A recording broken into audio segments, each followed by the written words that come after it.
Subscribers, new viewers, how you doing today? I'm Ion Prime. Thank you so much for joining me again today and taking a look at a couple of stories today. Plus, I'm going to have a short discussion, just, kind of throwing out my my prediction maybe of what PlayStation 6 games will look like with that all-digital future that we'll have. So we'll discuss that a little bit later in the video. And also, too, going to look at my collection today, looking at, some various collections that I don't have everything for just yet. So we'll take a look at that a little bit later on in this video. But today I'm going to be talking about the PlayStation Plus game catalog games for this month.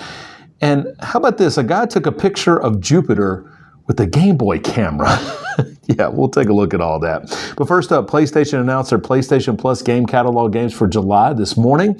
And to be honest, it's a decent list for this month. You have Avatar: Frontiers of Pandora, Rise of the Ronin, Firefighting Simulator Ignite, Mighty Morphin Power Rangers Rita's Rewind, Dying Light, Citizen Sleeper 2, Star Wars Vector, and Snow Bros Wonderland.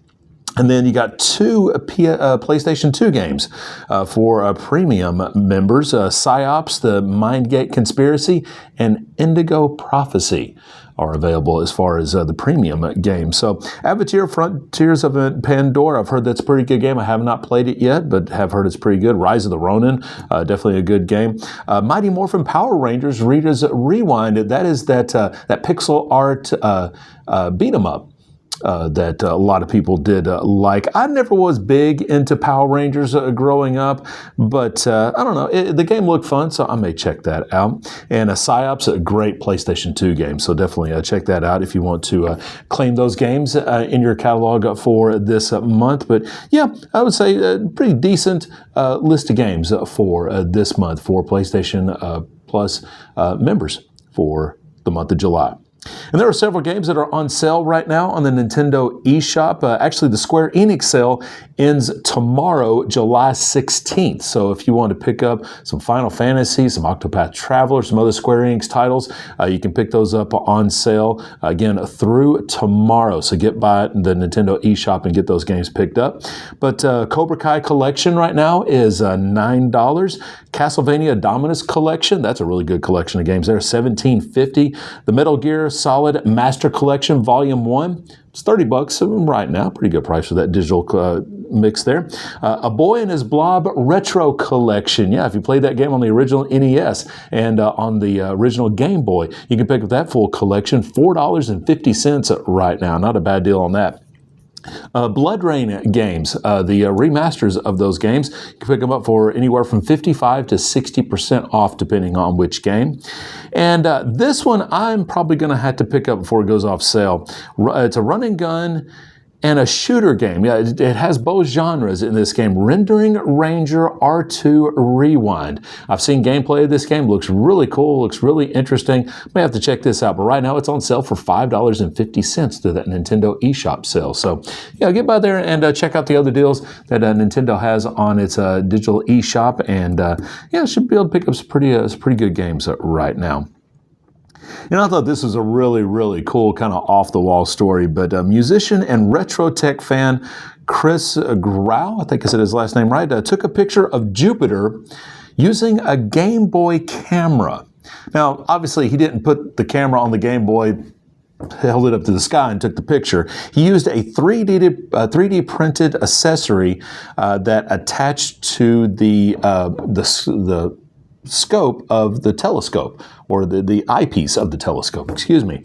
And he actually put the specs online for his 3D print, so you can go see those specs. If you got a 3D printer, print it out for yourself, and you might be able to do something with your telescope at home. Now, he did this at the Mount Wilson Observatory, and he did it through the eyepiece of the Hooker telescope. So kind of a cool thing there. And he said, quote, that the adapter is a tube that pressure fits inside of a standard 1.25-inch eyepiece for telescopes. So again, kind of an unusual way to take a picture of Jupiter, but a really cool way to get to do it. So if you've got a 3D printer, check out those specs and, print it out and see. You might be able to take pictures of the moon or something with that Game Boy camera. It'd be kind of cool. So I wanted to have a short discussion. So with the PlayStation making their announcement that January of 2028, they will no longer be printing physical games for the PlayStation 6 or any consoles in the future, it brings up the question, what are they going to look like in the retail space? Because they do say that, yeah, it's going to be available for retail. So are we going to have just hanging cards of different games? I know they stopped doing that several years ago and just did just the PlayStation Cash or the PlayStation gift cards for the eShop over their digital store. But are they going to do just individual cards for the games, or are they still going to do the boxes? Are we going to have like a full-size disc box that's on a retail shelf and you open it up and there's the code inside? Or are we going to do like a smaller case, maybe like a PlayStation Vita size case or a PlayStation or a PSP case type case with, I don't know. So that's going to be kind of interesting to see how, I don't know why that has been bugging me today, but that question has been bugging me about how they're going to look in the physical retail space once they're not going to have disc anymore. But that's why I wanted to kind of bring that up. What's that going to look like? I mean, are they, I would guess maybe they'll still do like this full-size disc box just so we'll have something on the shelf maybe? I don't know. But I mean, it's something to think about how that's going to look.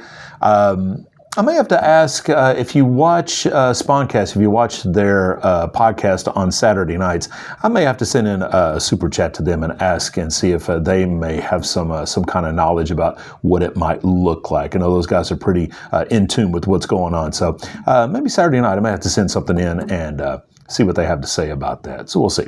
But I don't know. Again, there was something that's just been kind of bugging me today and wanted to bring it up and maybe put some food for thought for you as well for, that discless future for PlayStation. All right, so today we're going to take a look in my collection about just some different game collections that I have not finished getting all the games in yet. And yes, one of these might be more on the cheaper side, but a couple of these are definitely on the more expensive side. But I want to start off first with the Midway Arcade Treasures. Now, I have 2 and 3, but I don't have 1. And maybe because maybe I don't have 1. I guess maybe I just didn't like the list of games that were on 1. Maybe that's why I haven't picked it up. But I know 2 and 3 have some arcade games that I very much enjoyed. Mortal Kombat 2, Mortal Kombat 3, Gauntlet 2, Spy Hunter 2. Narc is on here, which was a lot of fun. Total Carnage, Pit Fighter, that was a lot of fun to play. Rampage World Tour, Hard Driving, that was definitely an interesting arcade game. But that's why I picked up Midway Arcade Collections at 2, because I like the list of games on here. And then Midway Arcade Collection 3, this has San Francisco Rush, which I did enjoy that game a lot in the arcades. Super Off-Road, that was a game I enjoyed as well.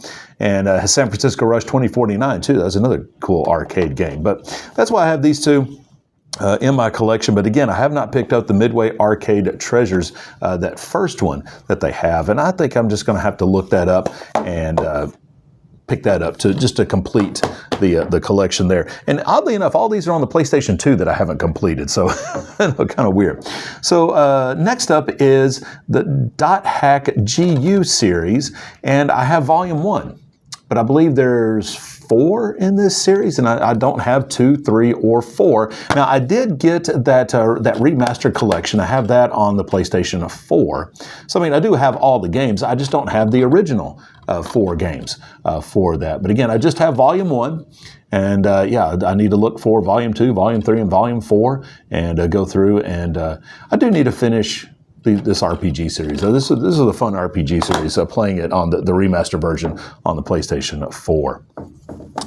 Next up, game that I need to finish the collection for, but obviously pretty expensive. But I have Xenosaga Episode 2. Now, I picked up Episode 2 because I found this at a pretty decent price, and that's why I went and picked it up. I know Episode 1 is not too expensive. It's really Episode 3 is the one that garners the high price.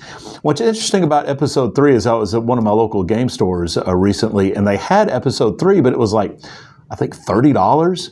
And I had some store credit there, so I was like, ooh, I need to pick that for $30. Why does the price go down so much? But then when we picked it up, it's the Japanese version. So obviously I don't know Japanese, so it would be very hard to play that game in Japanese, being that I don't know Japanese. So, but yeah, I need to pick up episode 1 and need to pick up episode 3 in the Xenosaga series on PlayStation 2.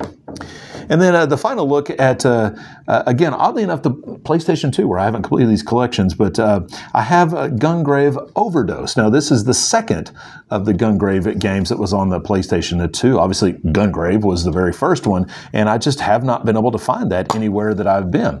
But I did like the fact that I was able to find this at my local game store. It's a pretty decent price. I believe I paid $26 for this. So yeah, so not terribly priced for it. So I was glad I was able to pick it up because I do enjoy the Gungrave series. I do enjoy that new one that came out on the PlayStation 5 recently. So that was kind of fun. But anyway, those are some games that I have in my collection that I have not completed the full collections for yet. And I will definitely be on the lookout anytime or any other time that I get out in public somewhere or I get to a gaming convention. Definitely look for these to complete that collection. Well, guys, again, thank y'all so much for watching today. You know what to do. Like this video if you like it. Dislike it if you don't.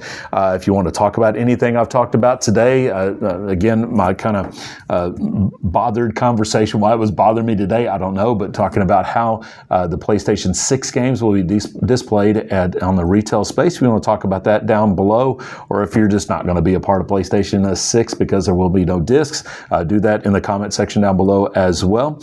But any of the other stories that I talked about today, I will have links in the description below so you can check out more details on those stories, including get the 3D specs, the 3D printer specs for the guy that had the Gameboy camera to take that picture of Jupiter. So you can pick that up down in the description below. And if you're new to the channel, subscribe. Love to have you as a subscriber. Love to have you as a follower. And I believe that just about covers everything. So again, thank you guys so much for watching. Keep your controllers charged, and I will be back with some more gaming news coming up tomorrow. Guys, thank y'all so much. Really do appreciate it.